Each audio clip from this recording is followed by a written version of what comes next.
Hey, Vanessa, thank you for your time and welcome to Gary's Shortlist podcast. Hi, Gary. Nice to see you from lockdown Sydney. It is very nice to see you. And I know we spoke recently and you sort of gave us a bit of intel on how things are panning out in Sydney. I've been very fortunate. I've been out of Sydney for the 5 weeks that it is at the moment. But Vanessa, it's great to have you here today. For our listeners, Vanessa's the founder and director of the Learning Circle. And perhaps I'll hand over to you, Vanessa, to tell us in a nutshell about the Learning Circle. Yeah, sure. Thank you, Gary. So the Learning Circle is a small business. We work with organisations of all different sizes to help their people to learn and grow. So my background has been in HR, but specifically in learning and organisational development from the beginning of my career, which I have to say is now over 20 years. And I started the Learning Circle 12 years ago because I have a true passion for helping people to learn and grow. So we work in organisations around developing leaders, developing teams, and developing individuals within those organisations. Terrific. And we obviously met when we were both, I was in construction and you were helping our organisation at the time with a lot of the leadership and development. But before we move on, I really wanted to point out your point then that I can see that your passion for working with people. So where did that come from? How did that come about? Yeah, I don't know that I had it. A lot of people talk about finding their passion or knowing what their passion was from when they were little. I think the one thing that I did know from when I was little is that I loved to talk, and that I talked a lot. And I was probably always good at talking. So I was one of those kids in high school that always got involved in, debating and public speaking and mock trial. And interestingly, when I went to do my work experience in year 11 and 12, one of the things that I did was I went and did work experience in a lawyer's firm, and the other one was in a speech therapy clinic. So both vocations were around talking. But I think my true love for people, I think I realized that once I actually started in the workforce. And I always loved, the idea of HR. Back then, Gary, you couldn't even do an HR degree. So my degree was an economics degree with a major in industrial relations, which is as close as you could get to HR. And then I think as I fell into HR, I realized how much I loved helping people to learn and grow. You're right. I have a true love for people and love talking to people, love getting to know their stories. And certainly in the work we do at the Learning Circle, helping them to achieve what they want to achieve and be the best person that they can be. That's terrific. That's awesome.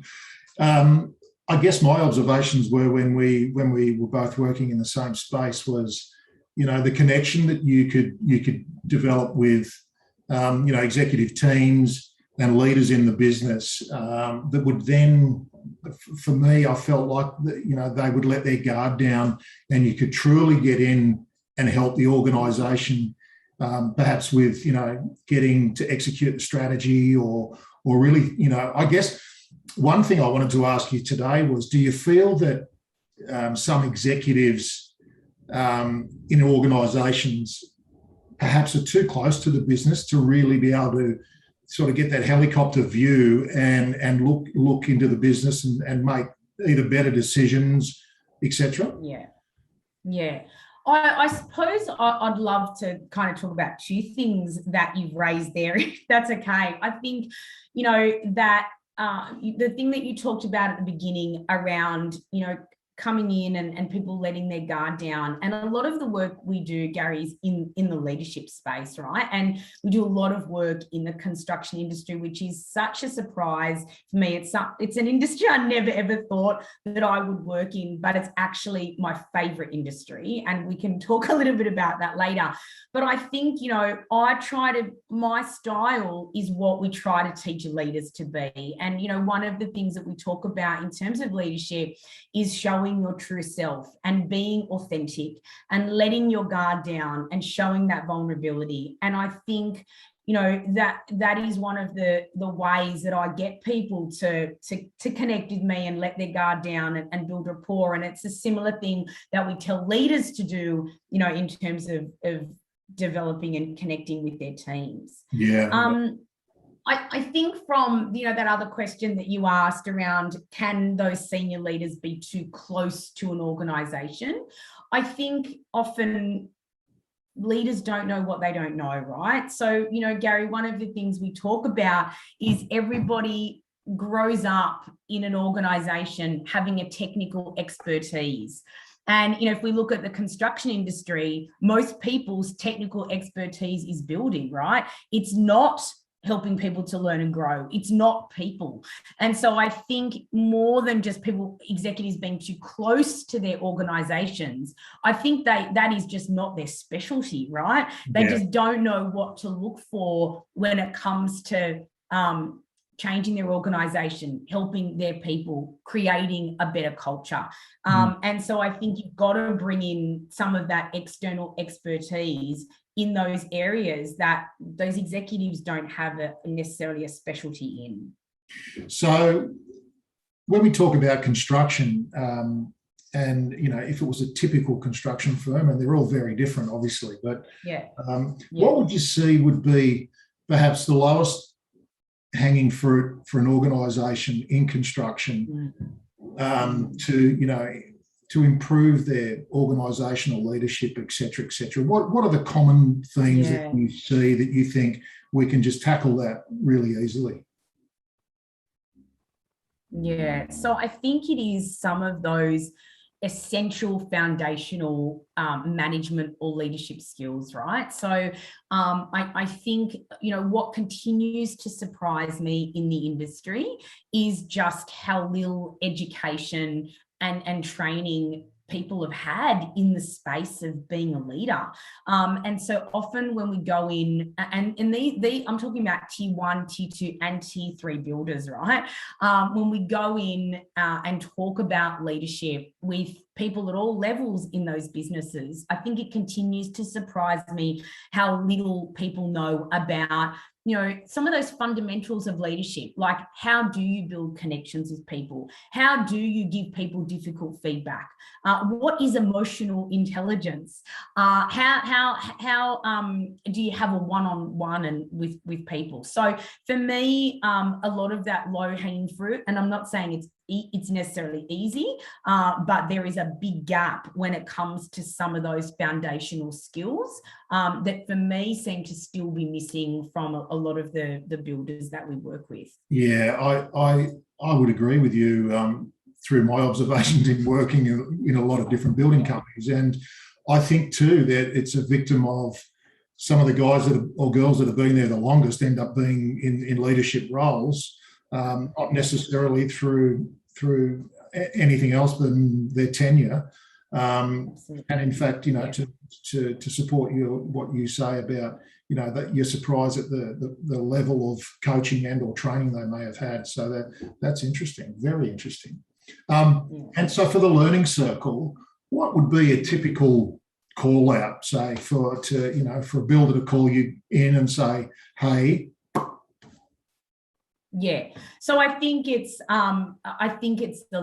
definitely in the leadership space. So the work that we're doing, at the moment with builders is leadership programs that, and we do it in really bite-sized learning, right? So that a project manager, an engineer, a commercial guy or girl can come into the program, learn a particular skill in 2 or 3 hour module. But then what's really important for us us is that people have the ability to go away and implement that, right? So they can go back to their jobs, be able to implement that with their teams, come back a couple of weeks later and to be able to share what they've learned. So we're definitely doing a lot in that leadership space, in terms of modularized leadership programs at all levels of leadership. But also the second thing would be one-on-one coaching that we do. And again, we're not just doing that for leaders in construction companies. You know, I'm probably coaching at the moment 5 or 6 site managers and site supervisors who want to come and talk about what does their career progression look like? What is that next step? Some of them want to go through a 360-degree feedback process to get feedback from the guys that they work with, because they've never ever been given any feedback about how they're going. Some of them want to talk about how they better manage their stress. Some of them talk about, am I allowed to swear in this podcast, Gary? Some of them talk about, it won't be construction without it. So a very bad word. But some of them want some help and guidance around how they better get a better outcome through not losing their shit every day. And that would absolutely be the first time that any of those guys have ever, had any opportunity to sit down with somebody and talk about some of those things. So definitely in the leadership space, and then in the coaching space as well, one-on-one coaching. It's interesting too that I speak to a lot of people in, with my recruitment business about, the current status where they might be unhappy in their current role. And I'll say, well, what sort of feedback do you get when, over the last couple of years when you do, when you do your career development review and all that kind of stuff? And it's like, it's just about how much my pay rise will be or not. It's not about feedback. It's not about, anything that they're really, really deeply looking for. And recognition as well. It's a real shame sometimes that the recognition piece misses, because somebody said to me recently, men die for it and babies cry for it. And in construction, it's just go. And quite often it's we go to a topping out party and everyone's done a great job, but that real personal connection with a senior executive or construction manager quite often lacks, doesn't it? I absolutely agree with you there. And it's interesting when I do my one-on-one coaching, my first session with everyone is a get to know you session. And so, there's a few standard questions that I ask everyone. And one of the questions I ask is, do you ever get feedback? And Gary, the standard answer is no. So these are the common answers that people give me. No news is good news. And I know that I must have done okay if I didn't get yelled at. So I'm keen to hear what you think, right? Is it that it is such a male-dominated traditional industry that, even for people to give each other a pat on the back or to say the simplest of things like, you did a great job, is just not considered to be the done thing? What's your thoughts about why that is so prevalent in the industry? I would think it's improving, right? I think there'd have to be improving, just based on the fact that organisations are really dialing up the learning around culture, right? In fact, when I talk to a lot of organisations, I think I mentioned on a recent podcast with somebody that organisations are saying more and more often, we're looking for somebody that essentially we can work with in the business that's not an idiot, and they're a really nice person and they'll listen and they'll be able to do their job correctly. Like, that's it. It's about having somebody in their business that they can actually work with and trust. And very rarely now organisations are saying they need this long list of technical ability, right? Because I think the cultural piece is more important to organisations now than the technical, because you can learn the technical and the cultural piece takes a lot of nurture, obviously. So, but look, on the flip side of that comment, I could certainly say that there's, those comments that you mentioned there that you hear a lot have been in the industry a long time. I remember when I was a young safety manager, my boss said to me, we sat down for our one-on-one review for the year, and the CEO said to me, "Well, if I don't hear anything about safety, it must be going all right." And I thought, I went, well, that's not what I wanted to hear, but yeah, I think things are improving just because organisations are really dialing up the cultural bit. Yeah, I agree. I do think, look, I certainly haven't been working close to the industry for as long as you have. My experience has been over the last 5 or 6 years, but I've seen a change even in that time. Even just the conversation that we're now having about what you just said, it's not enough just to have a long list of technical skills that you're good at, or it's not just about how long you've been in the industry for, but it's about, how well you relate to people and how you connect to people. And I'll often use, and this is a non-construction example, but I'll often use, one of the things that Atlassian say, and I'm sure many of your watchers and listeners would have heard of Atlassian. They're a massive Australian software company, considered one of the best places to work. And they'll say, we don't hire brilliant jerks. So they don't care how technically good someone is. If that person cannot get along with others, they just don't want that person as part of their organization. So I definitely think the shift is there in terms of construction, and I think it even shows in terms of the amount of work that we're now doing in the industry as well. Absolutely. I think many years ago, the leadership piece was something that businesses always wanted to work on, but never quite got there. It was like, yeah, we must tap into that space, where in fact they should have been tapping into that first. And I was really fortunate. I worked for some organisations where I was really fortunate to be exposed to a lot of learning around leadership, etc. So I was very grateful. Yeah. And I know that's something you and I have always liked to have a chat about in our time together. And I think it's nice to be able to find like-minded people to kind of talk and connect to about that. Yeah.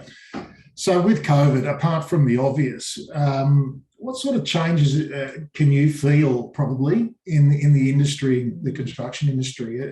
What would you take be at this point at week 5 of New South Wales being in a pretty heavy lockdown? Yeah. So look, I suppose I can talk more broadly. We don't just do work in the construction industry. We certainly do work in quite corporate-y industries as well. I think a couple of things that we've seen, certainly in out of construction industries, that whole idea of flexibility and working from home has really gathered a lot of momentum. So some of our really corporate clients have now said to employees, you can choose what you want to do. If you want to be at home all the time working, we're happy for you to do that. If you want to mix it up, if you want to come into the office full time. So I think what's been really nice is, for so long in the HR space, we have talked about flexibility, and basically overnight last year, there was no choice. So I think, what we've been trying to do over the last kind of 10 and 20 years around flexibility, that shift just happened overnight. So what is really refreshing is to see that a lot of traditional ways of thinking around work have certainly changed over the last 12 months. What we've also seen, and this has been really interesting, I think before COVID hit, certainly when we talked about leadership capability, people would often use really sophisticated words around, where they wanted leaders to be. We want leaders to be agile, and what I found the most interesting during COVID was actually we didn't need leaders to be any of that sophisticated stuff. We needed them to be able to know how to connect with their people and to be empathetic and to put themselves in other people's shoes. So what I found is that leadership in some ways got harder because there was some distance, certainly in some organisations, but it certainly got more fundamental in terms of what we were asking leaders to do. And I think some of that also, relates to the construction industry. What's been really interesting, Gary, is over the last couple of weeks with the construction shutdown. So we've done a little bit of work with construction companies over the last couple of weeks. We've run a number of sessions. So how do you work from home? Because some of those guys have never, ever, ever had to work from home. Their role is out on a site, and all of a sudden they're being asked to do their team meetings and, their risk workshops and, all of their, safety, documentation, sitting at home, and they've never had to do that. How do you lead a remote team? How do you work from home when you've got the kids in the background? And, one of the things that's been really important for a lot of people is how do you maintain your resilience and well-being in those couple of weeks? So we've definitely seen certainly a focus on that in the industry over the last couple of weeks, because it is really challenging for a lot of people. Their circumstances have changed overnight. Yeah, I totally agree. I think there's a lot of people out there, as you say, that have never worked from home. They've, whether they've got a tool belt on or whatever their role may be, they've just never worked from home. It just doesn't make sense that you could work from home, I guess. And I'm for myself, I'm really fortunate that I've worked from home a lot in my career. Whether it was just convenient on the day or whether it just made sense or you actually needed to lock yourself away for a couple of days to do some reports or whatever it may be. But I would really feel that there'd be a lot of people out there that would be pacing up and down the hallway quite a bit, wondering if they're actually being productive or what they're doing. Are there any tips that you could give for, say, a project manager that feels quite locked away? Is trying to keep the cohesion of a team together, particularly as we speak right now, as it's pretty grim. Are there any tips you could give somebody?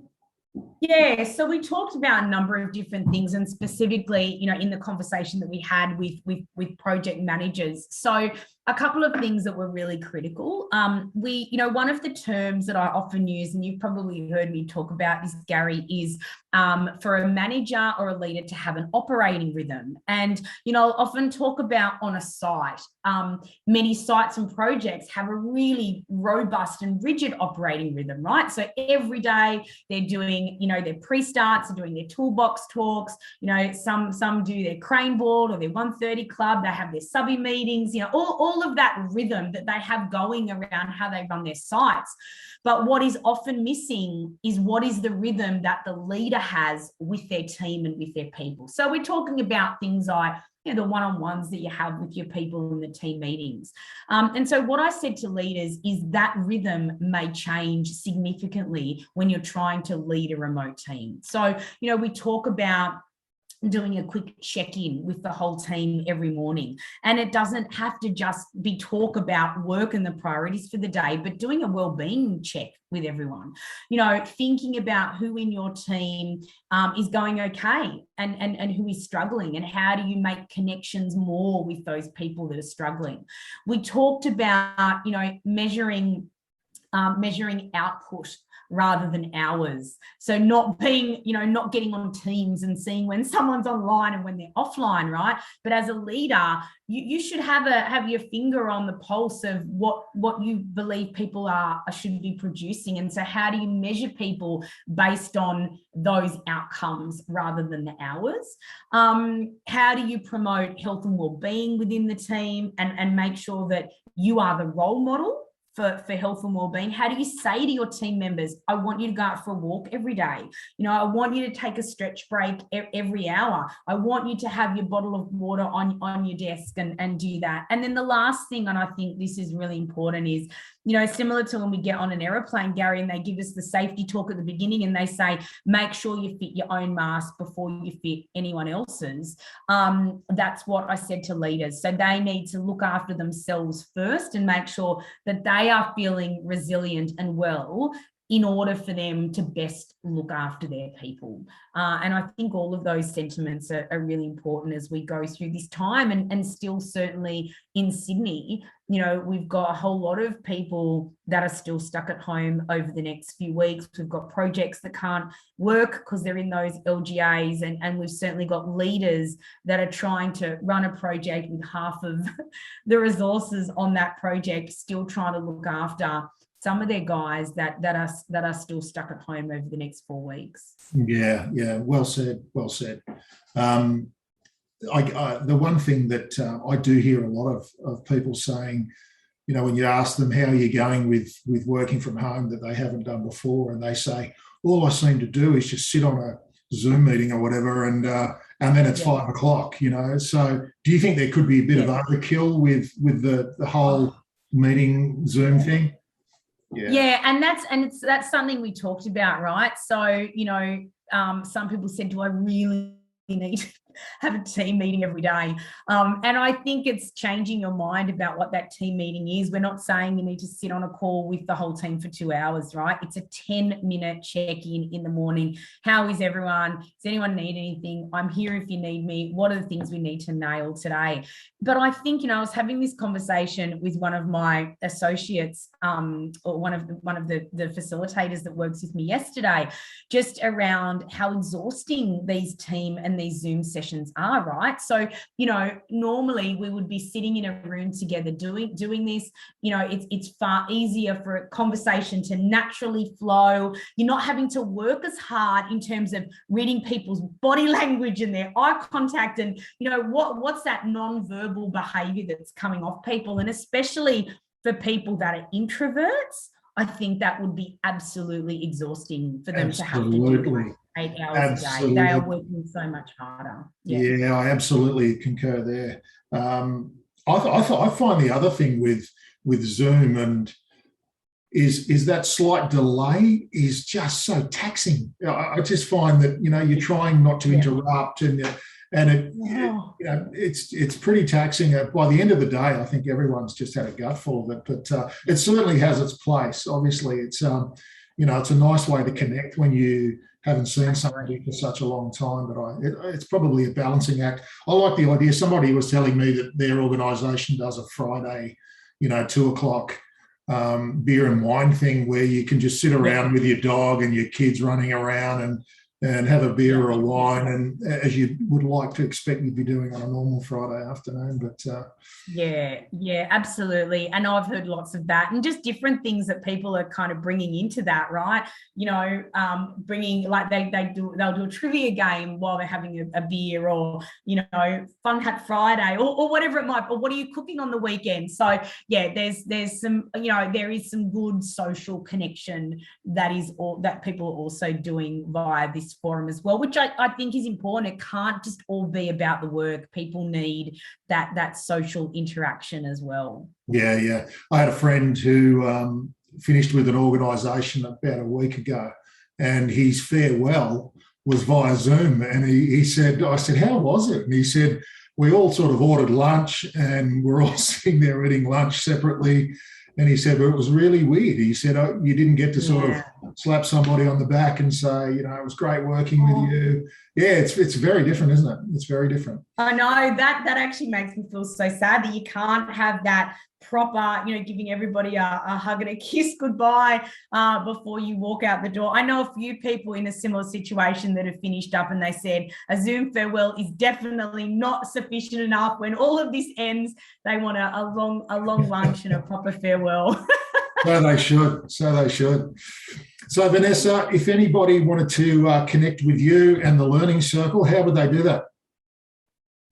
Yeah, so the best way is to find us on LinkedIn. So you can look me up, Vanessa Panayi, and then we've also got a business page, which is the Learning Circle Co as well, and connect through that. Follow us on that. We've also always got lots of good content that we're sharing, and we'd love the opportunity to talk to any other businesses about how we can support their people to learn and grow. Terrific. I can highly recommend that, guys and girls listening today. Reach out to the Learning Circle. Just before you go, I love the name The Learning Circle. I've never asked you, where did it come from? And for me, it was either, I was thinking when I was a school kid, I was probably in the Learning Circle or I was in the naughty corner. So, and I was, so tell me, where did the name come from? Yeah, you know what? I tell you what, Gary. Even when we're teaching adults, there's still some adults that you want to put in the naughty corner. You know, I think it first of all came from the logo. So I wanted a bright logo. I wanted a logo that showed connectedness, because for me that is so critical. And in fact, it's how I've built my business. You know, we've grown to the size that we have all through the network I've had, people that I've stayed connected with in previous roles, and referrals. And then the learning circle. So it comes from Indigenous communities. So in Indigenous communities, the elders all sit around in a learning circle to discuss and solve problems from that community. And so I love that. And you know, when I talk about our style of training and facilitation, what our clients tell us is it's just so different from the traditional feel. It feels like we sit and are in conversation together. You know, I like to think that we're quite fresh and modern in our approach, and so that feeling of everybody kind of sitting around in a learning environment and solving problems together really resonates with me, and with the type of learning that we provide to organisations. Fantastic. I love it. And I thank you so much for coming onto Gary Shortlist podcast today. It's been an absolute pleasure. And I'd love to see you for a coffee, beer, Bonox or wine, whenever you're free. Sounds amazing. Thank you so much. It was great to chat to you, Gary. Thank you. Absolutely. Thanks, Vanessa. It's been lovely. Take care. Thank Bye. you.